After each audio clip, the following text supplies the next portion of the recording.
In the name of Allah Almighty, who is the most forgiving and is the most beneficent. I'm James and welcome to my YouTube channel. So in today's video, we are going to learn how to master writing skills.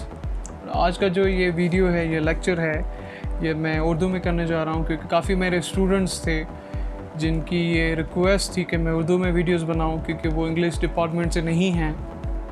तो इसी वजह से लोगों की आसानी के लिए आज का ये लेक्चर उर्दू में मैं आपके साथ शेयर करूँगा। उर्दू में मैं बना रहा हूँ और इंग्लिश के लिए मैंने डिस्क्रिप्शन में लिंक दे दी है एक आर्टिकल की जो how to master writing skills के नाम पे है। उसमें एक एक चीज़ डिटेल से लिखी गई है, तो उस आर्टिकल को भी पढ़ सकते हैं। ये आपको बहुत मदद देगा समझने के लिए कि राइटिंग स्किल वर्क कैसे करती है। तो आज जो हम चीज़ें पढ़ेंगे वो सबसे पहले पढ़ेंगे कि वो कौन से प्रॉब्लम्स हैं जो राइटिंग स्किल्स के अंदर कोई भी कैंडिडेट प्रैक्टिस के दौरान फील करता है और उसको वो दरपेश आते हैं। सेकंड नंबर पे modus operandi for mastering writing skills, strategies क्या हैं राइटिंग स्किल्स के ऊपर महारत हासिल करने के लिए। थर्ड नंबर पे है कि how to learn easily novel and concise vocabulary, जो ब्यूटीफुल सेंटेंस एक्सप्रेशंस हैं, बहुत अच्छे और बेहतरीन वर्ड्स हैं जो वर्ल्ड वोकैबुलरी के अंदर इस्तेमाल किए जाते हैं, उनको कैसे सीखा जाए। और idea of maintaining diary for writing, diary का क्या कॉन्सेप्ट है, किस वजह से डायरी राइटिंग रिकमेंडेड किया जाता है राइटिंग स्किल को सीखने के लिए। तो ये चार चीज़ें हैं, ये चार चीज़ें आज के इस लेक्चर में मैं आपके साथ डिस्कस करूँगा और उसके बाद अगर आपको कोई भी सवाल हो तो आप मुझसे वो पूछ सकते हैं। What are the major problems while producing writing. सबसे पहला प्रॉब्लम जो हम फेस करते हैं अगर हम जो है वो रेगुलर राइटर नहीं हैं और न्यूली हमने कोशिश की है कि हम राइटिंग स्किल को सीखें, सबसे पहला मसला आता है सूटेबल वर्ड्स नहीं होते हमारे पास। दूसरा मसला ये है कि आइडियाज़ नहीं होते हैं तो फिर रिलेवेंट नहीं होते यहाँ वहाँ के आइडियाज़, और हमें मटेरियल काफ़ी हमारे ब्रेन के अंदर से नहीं मिलता कि इस टॉपिक को कैसे डील करें। अच्छा, पावरफुल आर्ग्यूमेंट्स नहीं होते भी हैं तो सिंपल से कॉमन से जो आर्ग्यूमेंट इतने वेइंग नहीं होते कि आपकी बात में वो वज़न डाल सकें। पुअर लैंग्वेज एक्सप्रेशन भी एक बहुत बड़ा मसला है राइटिंग के अंदर। Less knowledge about sentence structures भी रिपीटेडली स्टूडेंट्स बार बार सेम यूज़ करते हैं जिसके नतीजे में एक बोरियत सी पैदा हो जाती है और राइटिंग का जो थीम है, जो मकसद है, वो वहीं पे मर जाता है। कोई परेशानी की बात नहीं है अगर ये सारे प्रॉब्लम्स आप भी फेस करते हैं। इस लेक्चर को YouTube पे बनाने का मकसद यही है कि इन प्रॉब्लम्स को बआसानी आप कैसे डील कर सकें। तो परेशान होने की ज़रूरत नहीं है, ये हर स्टूडेंट फील करता है और हमने भी काफ़ी दफ़ा किए हैं और बाद में वो स्ट्रेटजीज़ अप्लाई कर we have improved our writing. अब वो कौन सी स्ट्रेटजीज़ हैं जिसके बुनियाद पे आप अपनी एडवांस राइटिंग की फाउंडेशंस रख सकते हैं। Making powerful concise and expressive vocabulary in the minimum time, सबसे कम वक्त में पावरफुल वोकैबुलरी और वो वर्ड्स जो काफ़ी ब्यूटीफुल हों और कंसाइज हों। जैसे कि एक मिसाल मैं आपको दे दूं कि एक बहुत बड़ी बात आप कुछ लाइंस में लिख के उसको बयान कर सकें और वो काफ़ी एक्सप्रेसिव हो, तो ये आपकी राइटिंग क्वालिटी को डिनोट करती है। अब पावरफुल वर्ड्स कौन से हैं? पावरफुल वर्ड्स वो कतई नहीं हैं जो लॉन्ग वर्ड्स हैं और जो डिफ़िकल्ट वर्ड्स हैं, ये पावरफुल वर्ड्स नहीं होते। पावरफुल वर्ड से ये मुराद है कि वो वर्ड्स जो अपनी ब्यूटिफिकेशन में सबसे अहम तरीन हों, जिनका स्ट्रक्चर इतना ज़बरदस्त हो कि आप अपने छोटे छोटे सेंटेंसेस में एक बहुत बड़ी बात कह दें और किसी भी बात को काउंटर करने में वो वर्ड्स आप मददगार हों। जैसे अनसरमाउंटेबल जो वर्ड है वो एक बहुत पावरफुल वर्ड है। उसकी मीनिंग है किसी भी चीज़ को मतलब कॉन्कर नहीं किया जा सकता या अनकॉन्करेबल है, तो इसे यहाँ पे हम यूज़ करते हैं अनसरमाउंटेबल। उसके अलावा कोजिटेट वर्ड है, कोजिटेट वर्ड जो है वो सिनोनिम है थिंकिंग का, तो ये भी एक बहुत पावरफुल वर्ड है। काफ़ी वर्ड्स हैं, जैसे रेंडर वर्ड है, रेंडर यूज़ होता है सबमिट की जगह। जैसे हम कहते हैं कि आई सबमिट माई रेजिग्नेशन, लेकिन आज के लिए एक्सप्रेशन यूज़ नहीं हो रहा। आजकल हम कहते हैं कि आई रेंडर माई रेजिग्नेशन। तो ये लैंग्वेज के अंदर चेंजेस आती जा रही हैं और लैंग्वेज की एक क्लास है, तो उस अपर क्लास के वर्ड्स आपको यूज़ करना है। अच्छा, ये कैसे हम ये वर्ड्स अपनी यूज़ में लाएं, वो जो है वो आहिस्ता आहिस्ता मैं आपको सारे प्रोसीजर्स स्टेप बाय स्टेप बताता जाऊंगा। Adding language expressions. अब लैंग्वेज एक्सप्रेशंस वो हैं जो फ्रेजेस हैं, ईडियम्स हैं और ऐसे जो हैं वो सेंटेंसेस हैं जो आपके आइडियाज़ को, उनके फ़्लो को एक डायरेक्शन में ले जाता है। तो ये लैंग्वेज एक्सप्रेशंस आपको बड़े बड़े नावल्स में मिलेंगे, बहुत अहम तरीन राइटर्स के बुक्स में मिलेंगे, लिटरेरी वर्क्स में मिलेंगे, न्यूज़पेपर में मिलेंगे और न्यूज़ चैनल्स पे मिलेंगे, मूवीज़ के अंदर मिलेंगे। तो ये काफ़ी जो है वो प्लेसेस पे आप इनको ले सकते हैं। Penning down beautiful quotes. अब जो भी ब्यूटीफुल कोट्स आपने सुनी, जैसे एक कोट है कि poverty is the parent of crime and revolution. अब ये एक बहुत पावरफुल स्टेटमेंट है। अगर आपका टॉपिक पॉवर्टी है और आप पॉवर्टी पे कोई भी ऐसे लिखना चाहते हैं या कोई भी पैसेज लिखना चाहते हैं, कोई भी स्पीच आप देना चाहते हैं, अगर ये कोटेशन आपके पास है तो एक बहुत मजबूत आर्ग्यूमेंट आपके पास हो गया। तो कहीं पे भी अगर आप कोई भी ब्यूटीफुल कोट देखें, सेंटेंस देखें, तो वो आप नोट कर लें। Learning new sentence structures. अब लर्निंग न्यू सेंटेंस स्ट्रक्चर ये आप नावल से भी पढ़ सकते हैं, बुक से भी आप ले सकते हैं, लेकिन अगर न्यूज़पेपर और नावल्स के सहारे अगर ये चीज़ें आप पढ़ेंगे सेंटेंस स्ट्रक्चर्स, तो ये काफ़ी हेक्टिक हो जाएगा। तो बेहतर ये है कि आप ग्रामर के बुक्स ले लें। दो बड़े ज़बरदस्त ऑथर्स हैं इंग्लिश के अंदर जिन्होंने बाकायदा चैप्टर्स बनाए हुए हैं सेंटेंस स्ट्रक्चर्स के। एक रेनन मॉर्टन है, रेनन मॉर्टन के अंदर सेंटेंस स्ट्रक्चर्स के चैप्टर्स हैं, उनको आप गो थ्रू कर लें, आपको सेंटेंस स्ट्रक्चर्स मिल जाएंगे। दूसरे ऑथर हैं माइकल स्वान। तो माइकल स्वान के इंग्लिश ग्रामर के ऊपर बुक्स हैं, तकरीबन उनके बुक्स में सेंटेंस स्ट्रक्चर्स का जिक्र है। तो वो सेंटेंस स्ट्रक्चर्स आप उनके किसी भी बुक से वो चैप्टर सेलेक्ट करके वो पढ़ सकते हैं। उन सेंटेंस स्ट्रक्चर्स को आपने सेलेक्ट करना है, उसके बाद उनकी वैरायटी को बार बार यूज़ करना है, जैसे वो आपकी राइटिंग के अंदर शामिल हो जाएं।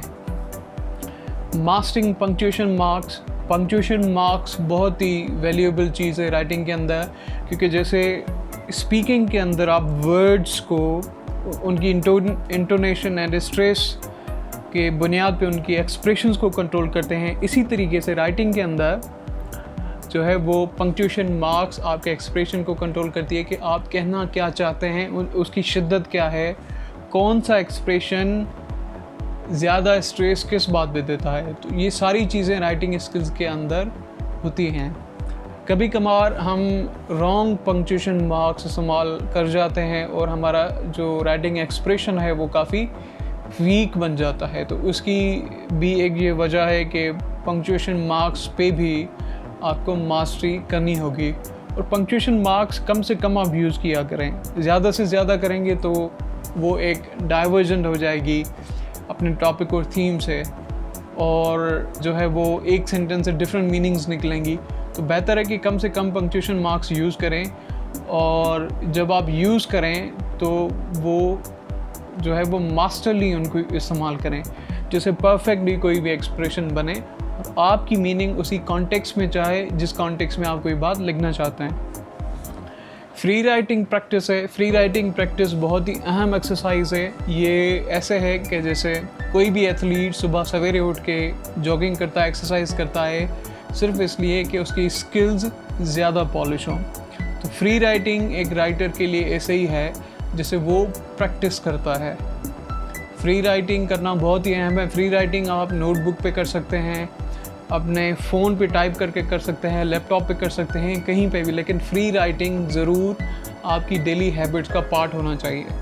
200 वर्ड्स लिखें, 100 वर्ड्स लिखें, लेकिन लिखें, क्योंकि फ्री राइटिंग ही वही चीज़ है जो आपको स्टैंडर्ड स्पीड तक पहुंचाएगी। अगर राइटिंग प्रैक्टिस आपके पास नहीं है तो भले आपकी वोकैबुलरी कितनी भी अच्छी हो, आप टाइमली चीज़ों को फिनिश नहीं कर पाएंगे। थर्ड नंबर पे है how to learn easy novel and concise vocabulary.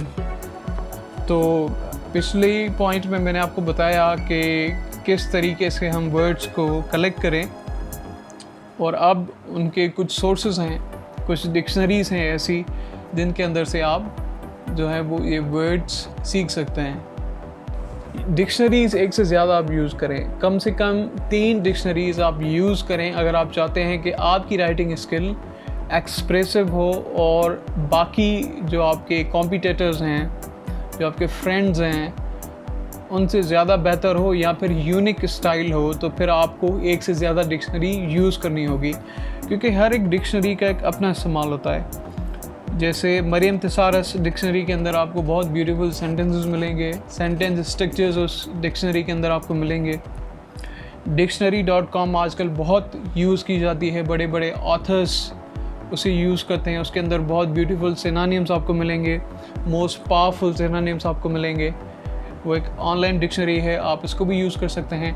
Pocket thesaurus, वहाँ पे आपको list of synonym and antonyms मिलेंगी, तो वो भी यूज़ करना बहुत अहम है। कभी कभार हमारे पास बहुत शॉर्ट वर्ड्स होते हैं और उन वर्ड्स के सिनोनिम एंड एंटोनिम्स नहीं होते, तो उनको कंफर्म करने के लिए हमें थिसारस यूज़ करनी पड़ती है in order to know how many words we can add in our dictionary, in our own mental dictionary. तो थिसारस बहुत अहम चीज़ है। अच्छा, जब भी कोई वर्ड आप कंफर्म करें तो उसकी यूजेज ज़रूर जो है वो देख लिया करें उसी डिक्शनरी से या फिर ऑक्सफोर्ड से, अगर वो वर्ड आपको सही तरीके से समझ में नहीं आया। राइटिंग फ्रेजल वर्ब्स, कोई भी वर्ड आपने सेलेक्ट किया है, उसके सिनोनिम एंड एंटोनिम्स आपने लिखे हैं, अगर फ्रेजल वर्ब उस मीनिंग में आपको मिल जाए तो वो आप लिखें। एक बहुत अच्छी ये आदत है, ये हैबिट है, क्योंकि फ्रेजल वर्ब्स काफ़ी एक्सप्रेसिव होते हैं और मोस्ट पावरफुल आर्ग्यूमेंट्स में फ्रेजल वर्ब का इस्तेमाल सबसे ज़्यादा किया जाता है।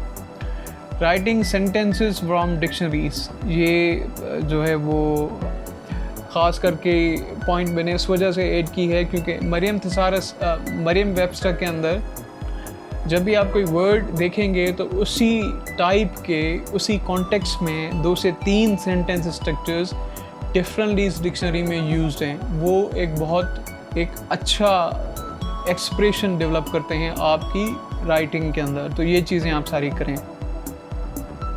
अच्छा, उसके बाद हम चलते हैं idea of maintaining diary for writing. अब डायरी मेंटेन करना क्यों इम्पॉर्टेंट है राइटिंग स्किल्स के अंदर, क्यों हमें डायरी मेंटेन करनी चाहिए? डायरी मेंटेन करने का कॉन्सेप्ट ये है कि एक डायरी के अंदर आप words, sentences, language expressions, quotes, sayings and the most beautiful lines लिख सकते हैं। डायरी का कॉन्सेप्ट इस वजह से राइटिंग स्किल में प्रेफर किया जाता है क्योंकि डायरी वो चीज़ है जो हर वक्त आप अपने साथ रख सकते हैं, अपनी मेमोरीज़ उसमें लिख सकते हैं। वो चीज़ें जो आपने अपने माशरे में, अपने आसपास, अपने वर्क में, अपने एकेडमिक ईयर्स में जो आप चीज़ें ऑब्ज़र्व करते हैं, जो आइडियाज़ आपको आते हैं, सबसे अहम बात जो लैंग्वेज एक्सप्रेशंस आप दूसरों के थ्रू सुनते हैं, उनको आपने डायरी के अंदर लिखना है, क्योंकि डायरी हमेशा आपके पास रहेगी। जब रात को आप सोएं तो उन वर्ड्स को आप रिकॉल करें, या जो इन्फॉर्मेशन आपने 6 मंथ्स में, 1 साल के अंदर आपने कलेक्ट करके रखी है, उसको आप जैसे रिव्यू करेंगे तो वो सारी चीज़ें खुद ब खुद रिकॉल हो जाएंगी। एक मिसाल मैं आपको देता हूँ कि एक नावल है द अल्केमिस्ट, पाउलो कोएल्हो का। वो एक बहुत फेमस नावल है। उस नावल को आपने 1 हफ्ते के अंदर जो है वो कम्प्लीटली पढ़ लिया। उसके अंदर आपने वर्ड्स निकाले, सेंटेंसेस निकाले, कोट्स आपने निकाली और काफ़ी ऐसे लैंग्वेज एक्सप्रेशंस थे जो आपने निकाल के अपनी डायरी में जो है वो 10 पेजेस के अंदर लिख लिए। अब वो नावल आपने 1 हफ्ते में कवर किया। अगर आप कंटिन्यूस उसको रीड करते तो कम से कम 10 आवर्स आपको रिक्वायर्ड थे उस नावल को पढ़ने के लिए। अब पाउलो कोएल्हो आपकी जो है वो यूनिवर्सिटी एग्जामिनेशंस के अंदर है, आपके पास इतना टाइम नहीं है कि फिर से 10 आवर्स की या 5 डेज़ के अंदर उस नावल को आप रीड कर सकें। तो आपकी डायरी के अंदर जो फर्स्ट 10 पेजेस हैं, जब आप उनको रिव्यू करेंगे, वही कोट्स फिर से पढ़ेंगे, वही वर्ड्स रिकॉल करेंगे, तो वो सारी बातें जो आपने उस नावल के अंदर पढ़ी हैं वो ख़ुद ब खुद रिकॉल हो जाएंगी। क्योंकि हमारा ब्रेन जो भी इंफॉर्मेशन हम पढ़ते हैं और लिखते हैं उस दोनों को सेव कर लेता है, और जो लिखी हुई बातें हमारे ब्रेन में सेव होती हैं, उनको जब हम फिर से रिव्यू करते हैं तो वो सारी इन्फॉर्मेशन एकदम से अनलॉक होकर हमारे सामने आ जाती है, जो कभी ज़िंदगी में अपने लाइफ इवेंट्स ने हमने स्टोर की थी। जैसे कभी कोई हम पोइटिक लाइन सुनते हैं तो हमारे इमोशंस ओवरफ्लो हो जाते हैं। तो ये एक ह्यूमन नेचर के अंदर, ह्यूमन ब्रेन के अंदर फंक्शन है, जिसका आपको राइटिंग के ऊपर अबूर हासिल करने के लिए इस्तेमाल करना है। और keep long lasting understanding of the language expressions. Diary में दूसरी बात ये होगी कि कभी कभार आप प्रैक्टिस के अंदर जो है वो कोई पैसेज लिख रहे हैं, पैराग्राफ लिख रहे हैं, तो वहाँ पे लैंग्वेज एक्सप्रेशंस आपके पास होंगे। आपको ये पता होगा कि अगर मुझे सबमिट का सिनोनिम चाहिए तो वो मेरे पास है, क्रिटिसिज्म का सिनोनिम चाहिए तो वो मेरे पास है। ऐसे काफ़ी सारे वर्ड्स हैं जो कॉमनली हम अपने डेली लाइफ में यूज़ करते हैं, तो उनके सिनोनिम्स उसी डायरी में आपके पास होंगे। तो वो डायरी खोल के आप वही लिख लेंगे। 2 से 3 बार जब आप प्रैक्टिस करेंगे तो सारी बातें खुद ब खुद आपकी मेमोरी में सेव हो जाएंगी। अच्छा, एक बहुत आसान टेक्निक है न्यू वर्ड सीखने के लिए। अगर आप ग्रेजुएट हैं या फिर कॉलेज में हैं, और अगर आप किसी ऑफिस में काम करते हैं, तो वर्ड्स को सीखना बहुत ही आसान काम है आपके लिए, क्योंकि इस स्टेज में आपको किसी न्यू वर्ड सीखने की ज़रूरत नहीं है। क्योंकि GRE बुक्स में, GRE वोकैबुलरी में वही वर्ड्स सिनोनिम्स होते हैं उन वर्ड्स के जो वर्ड्स ऑलरेडी हमारे पास हैं। फ़र्क सिर्फ इतना है, जो वर्ड्स हमारे पास हैं वो काफ़ी पुअर हैं, एक्सटेंसिवली यूज़ होते हैं, आम लोग उसको इस्तेमाल करते हैं, वो पुअर लैंग्वेज एक्सप्रेशंस देते हैं, तभी हमारी राइटिंग के अंदर इतना पावर और असर पैदा नहीं होता। तो उन वर्ड्स को, जो वर्ड्स आपके पास हैं, उनकी एक लिस्ट बनाएं, उनके सिनोनिम्स एंड एंटोनिम्स चेक करें, जो सबसे ब्यूटीफुल एक्सप्रेशंस आपको लगी वो उनके साथ आप लगाएं। एक वर्ड्स के कम से कम 3 मीनिंग्स आप लिखें, 3 सिनोनिम्स लिखें, 3 एंटोनिम्स लिखें, और अगर आपको कोई भी फ्रेजल वर्ब मिल जाता है तो वो भी उसको ऐड करें, क्योंकि फ्रेजल वर्ब सबसे पावरफुल एक्सप्रेशन है। अच्छा, इसके बाद आपको क्या करना है, फिर आपको वही वर्ड्स अपने फ्री राइटिंग के अंदर बार बार इस्तेमाल करने हैं, और जो सेंटेंसेस आपने बुक से लर्न किए उन सेंटेंसेस को लेकर फॉर्मल राइटिंग की तरफ आपने बढ़ना है। फॉर्मल राइटिंग से मुराद ये है कि आप पैसेजेस बनाएं, पैराग्राफ्स बनाएं, शॉर्ट्स जो है वो डिस्क्रिप्शंस बनाएं चीज़ों की, उनके अंदर वो इस्तेमाल में लाते जाएं, और किसी टीचर से चेक करवाएं, या फिर काफ़ी ऐसी एप्लीकेशंस हैं जो ग्रामर की मिस्टेक्स ऑटोमेटिकली आपको बताएंगी कि वो क्या है। सबसे आसान तरीका यह है कि लैपटॉप के अंदर MS वर्ड के अंदर जाएं। MS वर्ड के अंदर जब आप कोई भी चीज़ लिखेंगे तो वहाँ पे स्ट्रक्चर्स एंड वोकैबुलरी की स्पेलिंग या ग्रामर की कोई भी मिस्टेक होगी तो वो आपको वहीं डिनोट करके बता देगा कि this is the grammar mistake and this is the structure mistake. तो ये काफ़ी आसान चीज़ है। बाकी आप लैंग्वेज एक्सप्रेशन पे काम करें। कम से कम अगर आप एक एवरेज स्टूडेंट हैं तो 3 मंथ्स के अंदर आप लैंग्वेज के ऊपर कमांड हासिल कर सकते हैं।